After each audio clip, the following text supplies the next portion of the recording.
Bonjour et bonsoir très chers internautes. Balandi ya Rimer de Kinshasa, Sangoya Congo. Boza ebele bele. Tika ete Kimi Nzambe inge na mabota na bino. Toeka to solo la. Lelo to mimi to solo la. To beta mwa masolo ya Congo na biso. O to koyeba to uti wapi, toke wapi. Lelo pena to ko banda mwa li solo. Utambela mokonza mboka zwaki pouvoir. Bisika pe akutaki mboka na kotazo kenango to beta pe lisolo a partir nanga IDPS mais botika nga ya mboya nyoso to na souhaiter joyeux anniversaire na maman Marthe Kassalu o aboteli biso mokonza mboka Fachi Beton et tika ete Nzambe a bakisa so ebele na mbula mama.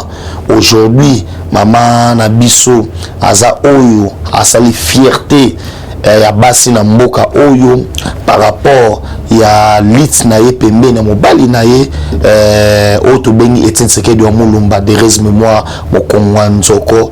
Pourquoi pas kobote la biso bana ebele kofana libala na ba moment oyo to yebi keno Mobutu dictature et tout consort et à surmonter yango lelo oyo mwana na yaza na pouvoir tokeke kukumisa Nzambe et tolobi na yo mbota maela mo mama. Joyeux anniversaire à toi maman Marthe Kassalu. Toke nembala moko to mekempe ko beta masolo politique lelo oyo tozali le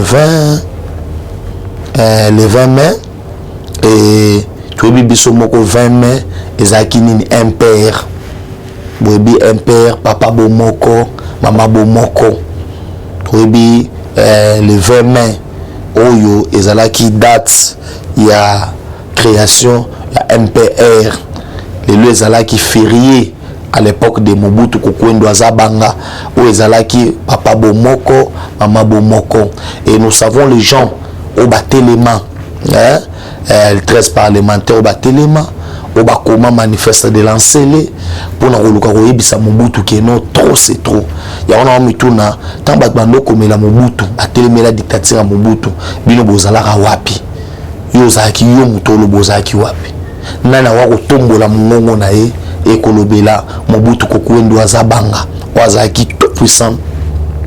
Et aujourd'hui Félix Antoine Tshisekedi Tshilombo azana pouvoir Fachi Ndenga azana pouvoir boye. Vous allez comprendre, il y a beaucoup de choses. Oyo, Batou, Ongana Talaka. Kolobake non, c'est pouvoir. Et ça, volonté à batouté. Mais ça, volonté à Nzambe. Parce que, na mutema mabou batba nango.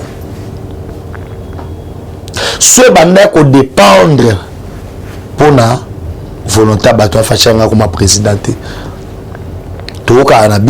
L'élévation vient ni de l'Orient, ni de l'Occident.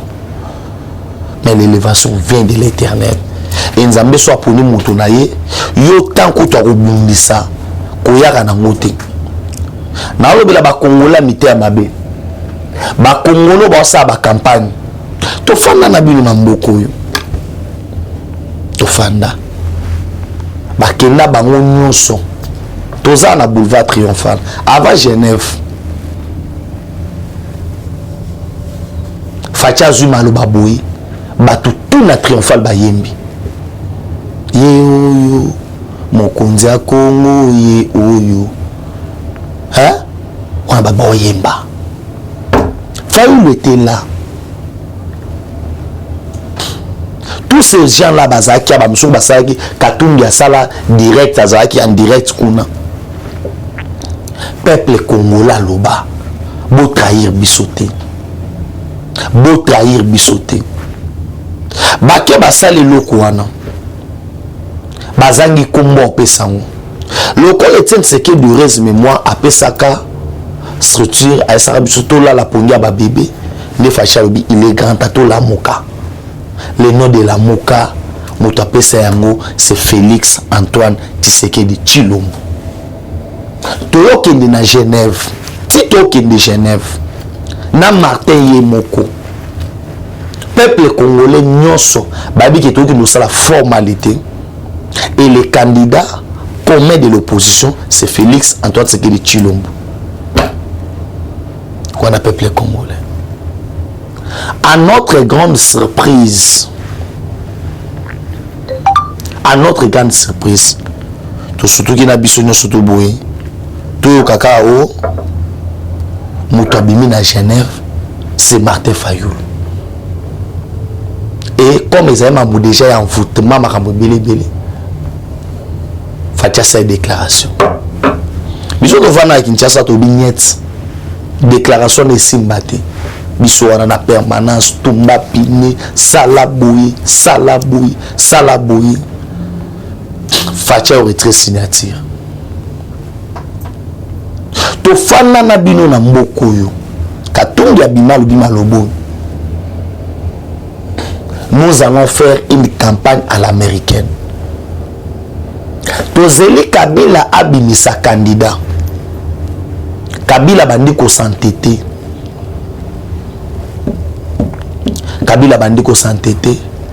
États-Unis d'Amérique. Babisie soko meko postulé liwana yo. Or na 2016 déjà tant Kabila linga kende. Azaki na souffle moi et que non Barack Obama a soutenir nga pour na qui na troisième mandat. Tant que Monique m'a beau changer si Donald Trump même a gagné l'élection. Baé ko ça la statut portant protection des anciens présidents. On devait créer un statut spécial où il seigneur les bomba Kabila ti a kolomana pouvoir pour esimba été. Et na kati ya statut wana bache un quart ya Assemblée nationale na Sénat réuni un congrès ne bakoko sa ba milité na ye. Ils ont créé ces mécanismes wana nyonso pour na kotriquer élection. Tu sais qui a lutté plus de 37 ans. Incarnation na ye ezaki pas moi na ye. Je dis bien tout le monde voyait l'espoir. Malobano souhaitait na loba. Les peuples congolais ont créé ça au travers Otobengi Mouananaye Félix Antoine Tshisekedi Tshilombo, chef de l'État. Sikoyo, tant qu'il y a une élection, à ça la campagne à Malongate, na muto ba Congo bando bakeno, et c'est na ki, atikeli biso, accord. Félix né Mokondi. C'était ça. Babi que Félix tant comme na pouvoir à concrétiser vision oya maloba. Mais na dernière minute, comme tozaki na déficit de communication to déplorer tilelo, ba France 24, ba RFI, ba Nani, ils ont commencé à amplifier les candidats Fayoulou. Ils ont créé Fayoulou Akoma populaire. Bandolo bena ba France 24, Fayoulou Akoma ba TV5, partout dans les médias on a payé par Moïse Katumbi pour Fayoulou Sani Abima. Parce que il y avait un plan où Kabila na batu ba bongisaki. Le plan ezaki nini? Plan na bango ezalaki basa la toute opposition a boycotté l'élection. Na boycotté l'élection. Chadar a bima président. Pour Chadar ba ngaba za na contrôle na ye. Pour Kabila zonga. Les gens ne comprenaient pas. Kabila na zonga ndeni boyoka. Chadar a na sala 5 ans. Na 5 ans na ye wana ba ngaba no tcha soma makeli la keno. Ancien président Kokozonga, le Baki Boui, Babylon va betango lelo. Pour Kabila postulé, a récupérer sous 20 ans, 15 ans, sur combien des années. Et na moto na biso on avait tous ces calculs là. En arrivant maintenant au pouvoir, Tshisekedi se retrouve bité à un problème. Problème à Zana Nini. À côté d'un problème il y a la constitution du bisoto gagné présidentiel. Ba o baza la majorité. Il y a ba député. Bangonde ba composer gouvernement. Soto la ni disposition wana. On y dépêche à 50 députés. surtout dans les dispositions on a conséquence à moko l'IDPS comme état parti politique chef d'état au Tepanabiso l'IDPS va régner mais ne va pas gouverner parce que la majorité ici il y a Kabila na Batounaye c'est qu'il y a dirigé à gouverner à régner kaka parce que la constitution est claire tozaki na mamusu ya salate obligé à sangana batouana pour tokamba mboka biloko na lo bango poani pour bato bele ba rêver tondimi ko sangana batouana tokamba mboka na bango tout ça le gouvernement ba wa ko finga ba finga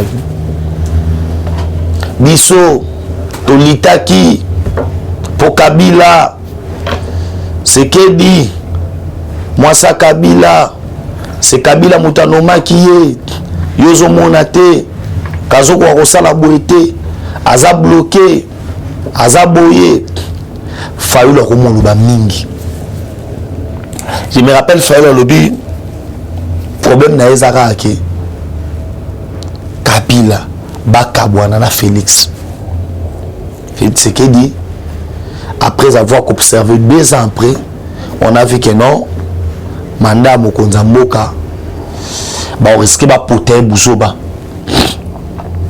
to biso mokonza mboka to zolo majorité to bandi papa na mabunda ilukamba na ko démissionner te na ko démissionner papa to kwesi lukamba to kwesi mabunda Tshisekedi Fachi Beton a béni ce consultation a béni si batu nyonso autour d'une table to salé lo ba béni union sacrée na union sacrée en groupe FCC na batu na bango ba créer les sous les moutons noirs ba koti bana kata union sacrée bola nanga bien lelo oyo si Fayulu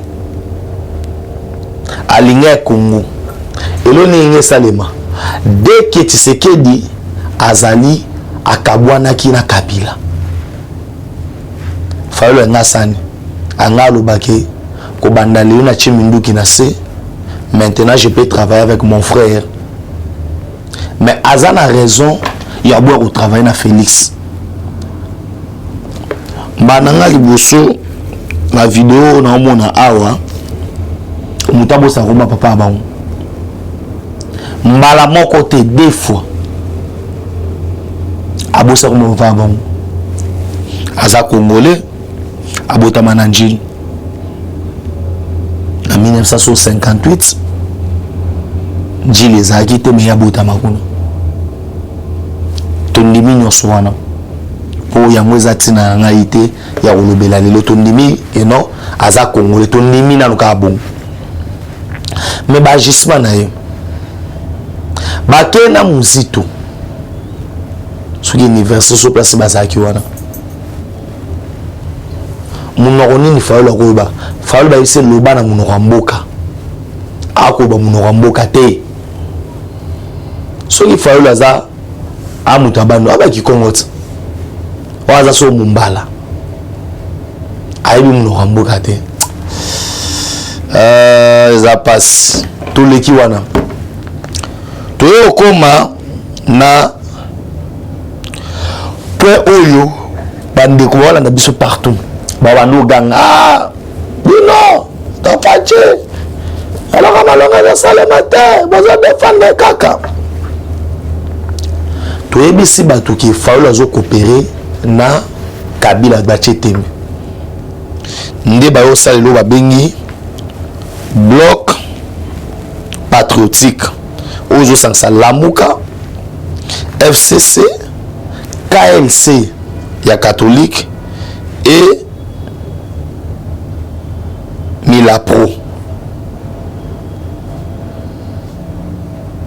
na ba tubele biso to telemela dictature to sala boto sabou nous avons des copes. Na bloc patriotique, nous sommes tous à la guite. Les lois milongoli na kati. Parce que bango bato il faut comprendre les lois qui va distraire biso pamba. On a des familles na poto ba soin likolo ya mambo faulu na fachi.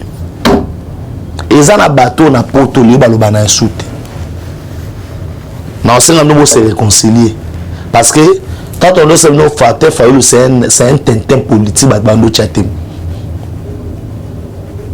Les Français disent toujours c'est la fin qui justifie les moyens. La fin. Vaut mieux la fin d'une chose que son commencement. Souka ezanine. Souka lelo les Kabila monstre. Pour Kabila monstre. N'a commis ami. Ya Fayulu. Fala bosani qui va déformer ilungi. Ba commissaire le roi mongol. Na gaz. Dans ces pays, Toroka, police et Boumabatou. Porte-parole à Téna Lobby, la police agit avec professionnalisme dans ces pays. Et pour Bangona Kabila, le comme état basara cop na bango. Babana Kala.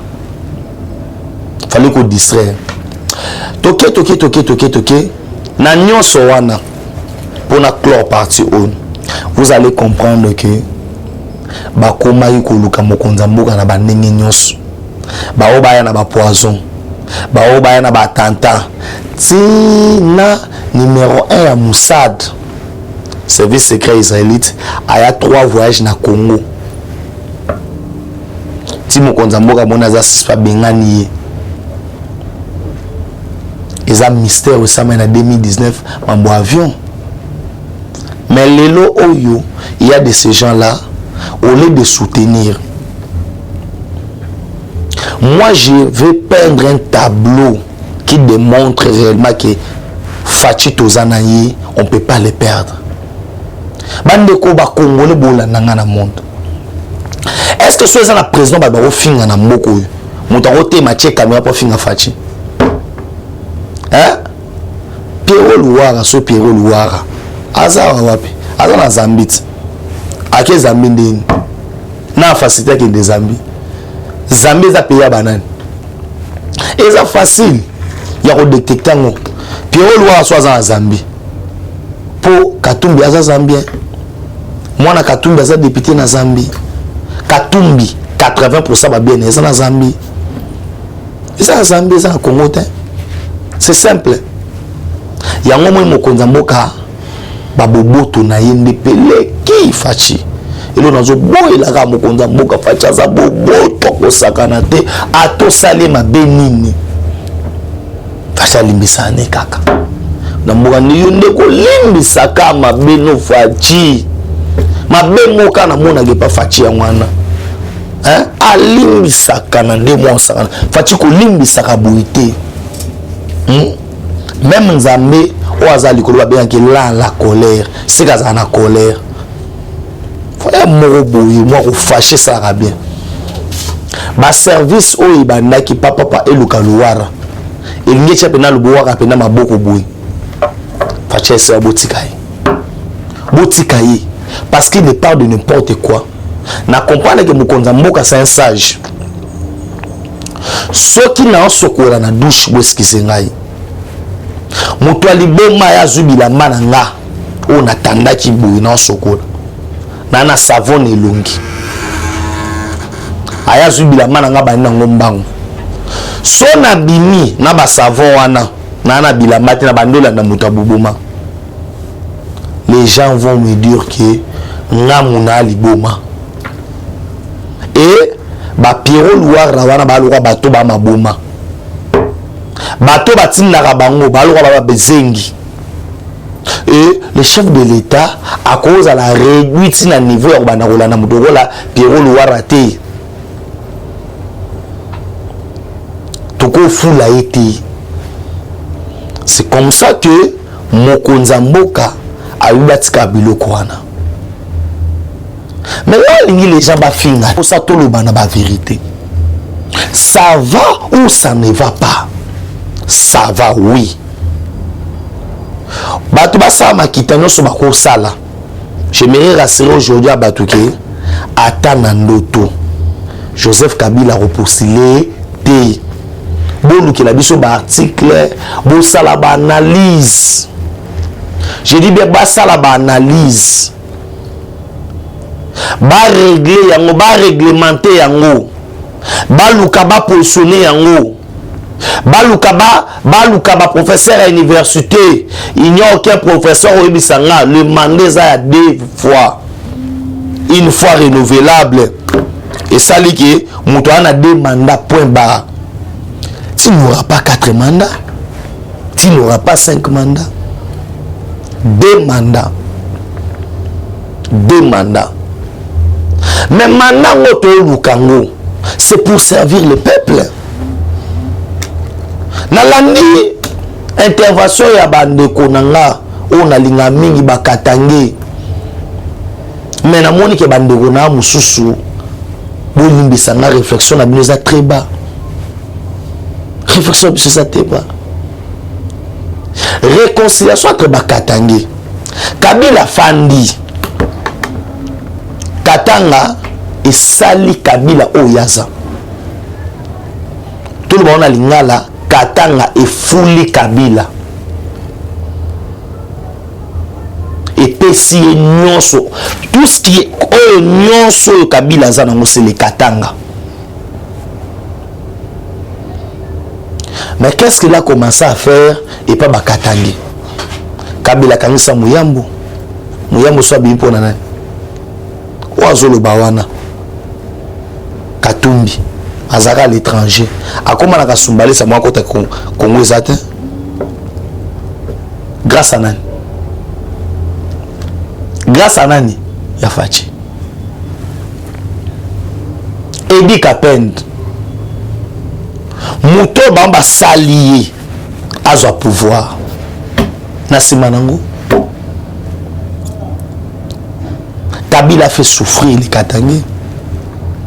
Na okanga bango okangi lilo na okangi ona tongo okangi wana na poko. Chers frères et sœurs Katangais, tout changer vision na biso.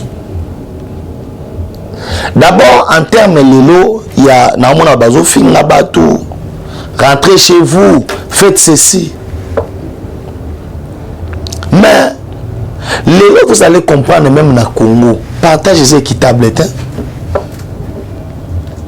Soba vieux ezali itika mibale to misato au moins bazwa 2 vols batini na Katanga vol mo eke Goma ici les restes à ma province ata bat bana mbongo somba bié boy exact ba pesa no ba raison mon boy les Katanga so tali bien même na partage par Katanga aza auto bengi azali na ba avantage ebele.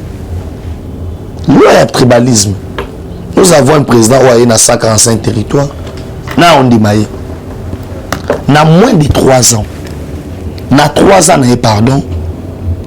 Mokonza Mboka a pu réaliser. Tout va réaliser. Il a fait un service public à l'État. À rattachant à la présidence. À payer un moyen. Aujourd'hui, l'IGF, et ça, moto yo IGF te na Congo azate. Gila Lingeti lo ayebani koleka wera na jibe. Te na bato nyonso ba travailler na Mokonza Mboka. Baza ba collaborateur à chef. Moto oyo azo incarner vision à Mokonza Mboka. Le rôle à Gila Lingeti azate. Et Gila Lingeti a sali en sorte que vision Mokonza Mboka azaki nango to mettre en place. Lelo kombo ya Gila Lingeti et komi kobangisa ba mandataire ba tutu ba yibaka mongo à l'état koleka na kombo boloko. C'est ba tso ka ke non IGF azo ya Gila Lingeti ba to ko tata sanzu ya mesa. O senti bena ke non mandataire obanga amwani na oke nanga parquet na ozonga nanga na oke nanga yuapi na ozonga maota ke IGF soka ye awa na memi ngambo Gilles Lingeti oba mo benga ye ngambo po soka kutano na nzela na ye ekoza moyibi o memi ngambo j'ai aimé Gilles Lingeti alobi comment muta kote mana RDC alobaki il place au juger zate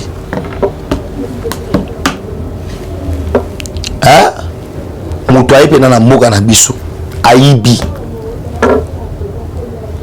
wana matata mponywa juridiction mote ko sambisa ye mais frère to raisonner nan comment muto aibi et biloko nyonso tout nous prenons ça trop on actif à mokonza mboka. Pourquoi les Congolais on doit prier pour Fachi muto aye ko restaurer auto bengi état de droit.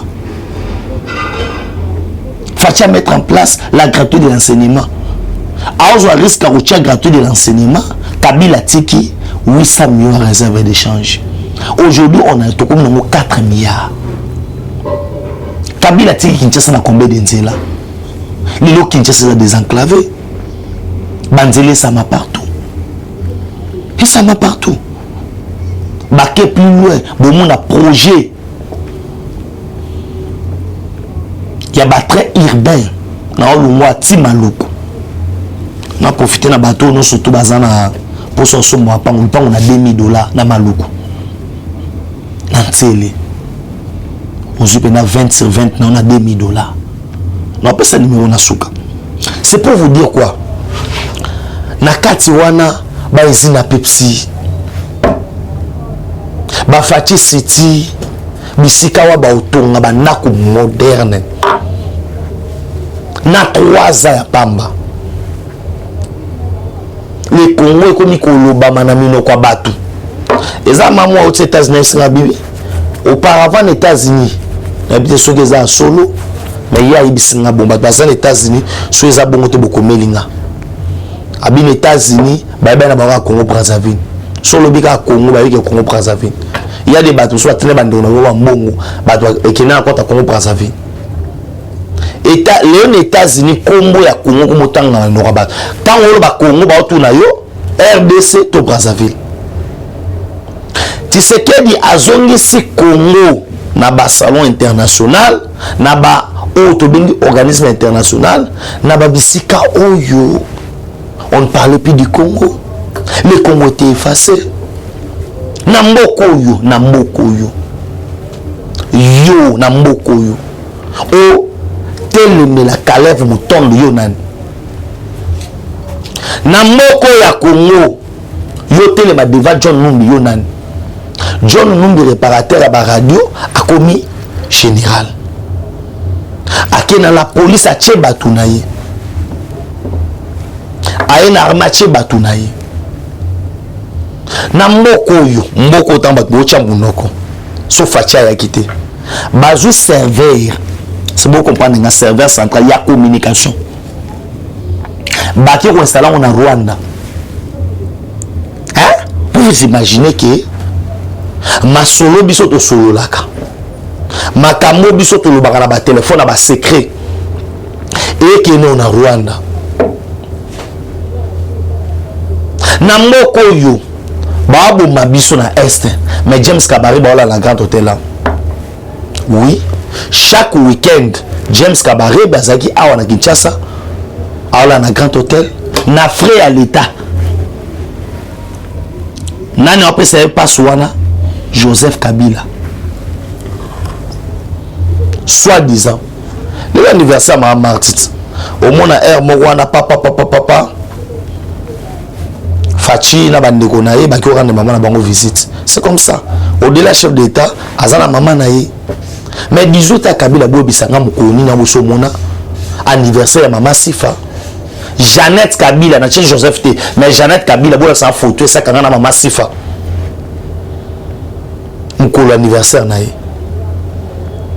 Mokoni na Mosomona photo a nota maman bango de muso ba ke so nota les photos cha caméra oui fouiller bana Foyebana.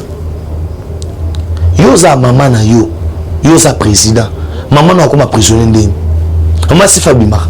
Ando bima. Akwa koloba. Mais maman Martha soanga ke Belgique na ki. Alinga ke ndeboake. Pour azali azana rien au se reprocher. Mais nyonso yo les lobiso ba congolais. Tobeta mambokara. Total, c'est comme si il n'y a rien qui a changé. Je vais dire au peuple congolais, le Moko, surtout dans l'Europe. Europe est contre la crise en Saranaté. Europe est contre la crise. Et il faut total, tous en a un regard regardant, na mamoué les kanambo kanabiso. Tous à distraité. Les lots oyo, mon déla ko décidé par boto bino nationalité. Et il y a un problème. C'est faisable. Non, pas si peu les qui nous privilégions d'abord les Français. Oh, bazar d'origine. Oh, abotamina na tata na maman, bazar français, na française. Yo sikoyo, aux allo français mais il y a papier. Il y a papier. Aux allo d'origine té. Oh, na botama na France, eh bona. Au boti bana wana, au boti na France, au boti on mingele té. Ba batu mundu. J'ai dit bien bazar batu mundu. Et nous devons réfléchir. Nous devons réfléchir. Aujourd'hui, les gens qui sont tout autour du chef de l'État, au bord Salabia, comme Nicolas Kazadi. Nicolas Kazadi, coup de chapeau na yo. Coup de chapeau. Na moi, na Eja Kazadi. Vraiment coup de chapeau. C'est comme ça. DG à DGI. Mwakadi. Vraiment, coup de chapeau na épée. Pour nous salema, grâce à Batouana, les membres de l'IDPS qui sont tout autour du chef de l'État, les recettes et les autres. Maintenant, ça va permettre de tout le monde le chef d'État et le sénateur. On a 2 points. Les Bosso, Mamotali Est de la République, va s'impliquer, va prolonger dans l'état de siège. Dans ce prolonger l'état de siège, tout le cas, il va emmener les canards Est.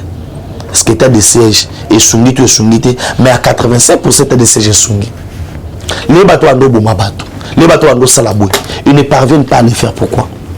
Parce qu'il y a un chef de l'État. Parce qu'il y a un changement de régime.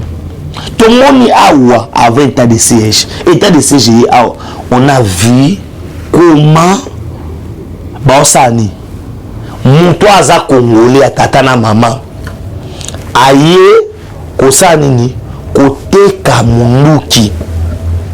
Maman Mukolo, non, ba gente, maman Mukolo. Bakangi na mitraillette. Na ba chargeur à occuper sa rebelle.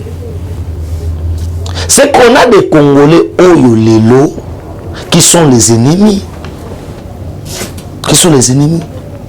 On a vu les Rwandais Bakangi Bango, Bakangi Bato ba rebelle ou ba Congolais. Batou ni na minoko surtout le bomba na Congo ayibita bika nyamuna Rwanda. Bablo roba M23 to ngato ibango ndini. To ngato ibake non M23 ezali 23e bataillon. 23e bataillon. Il y a armée à Rwanda. Il y a un M23. To ngato ibongo bonus ndini. Mes frères et sœurs, soyons intelligents. To fongola miso. Le Congo nous appartient. To kota na distraction te. Et à solution à sénateur, Mamou est allé 145 territoires. Projet au développer Congo. Pour Nabato Baotuna, Fatia Saini, Yabonaboui, Zela, Congo Bandé Zala Congo. Parce que les lots au boye batté, tout ce qui est vraiment à Congo là solo. Et Sengeli on s'est retrouvé, na Congo il n'y a que 145 territoires. Maintenant il y a un projet qui concerne tous les 145 territoires. Il y a des projets au Salamana Congo. Mais on fait un projet, il y a 145 territoires, où il faut permettre les territoires nyonso ya Congo. Basimba yango. Territoire nyonso ya Congo. Bakoma wana. Babongisa. C'est que Fachalinga Bongisa Congo Mobimba. S'il y a un projet 145 territoires qui concerne toute la République, et un projet qui concerne tout le monde, il y a un Mokonzamboka voulait rassurer aux gens que na mikolo za koya maintenant osenga na mokonza mboka soki 145 territoire n'ezo banda e banda na ba province où ils ont faible makasi. Il y a des provinces où ils ont presque le côté le côté hein au lieu to banda na ba province où de ya moi poursuit ezaleli non lelo o baba o mofanda toki to sangsa unité ya bakatange nzambe eza passe et ya passe pour ba congolais pour ba na mémoire ya mokuse moto bino ko sangana na ngi pe bakatange lelo edika penda libanda bo sangana peti obito photo yeba na aboma musée wana kotambo obeta masolo te na aboma musée unité katange sko bobenge Ibrahim na Etienne Kabila tendeni fa mama Sifayat aloba pe mukolo mama na fungola munoko pona oloba et vous avez scandale ils ont scandale parce que bako sa histoire te on nous a menti avec beaucoup des histoires ici aujourd'hui grâce à Fachi il y a la vérité et na webisa yo si le Congo nous perdons Fachi bato ba libanda ba Camerounais ba ba pesa suka Fachi hein bo pesa suka Fachi ba FMI ba nini ba biloko wana nyonso ils voient déjà les Congo n'engezo téléma et téléma les gens sont capables à rejoindre biloko na biso ko tia na boss ko tiango na nini to teka to sala boto sa boto mbongo kota na ngamu na biso na komi na émission oyo na suka na pesi merci na ndeko na ngai Jérémy wa zotala ngai président okata nini na zokata déjà tika ngai na souhaiter déjà joyeux anniversaire na bato yo na souhaiter joyeux anniversaire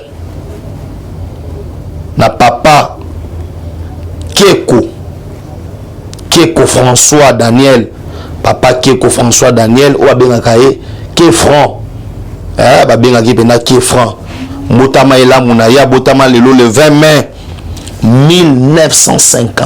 1935 lelo 2022 papa na biso akokisi 87 ans d'âge tika été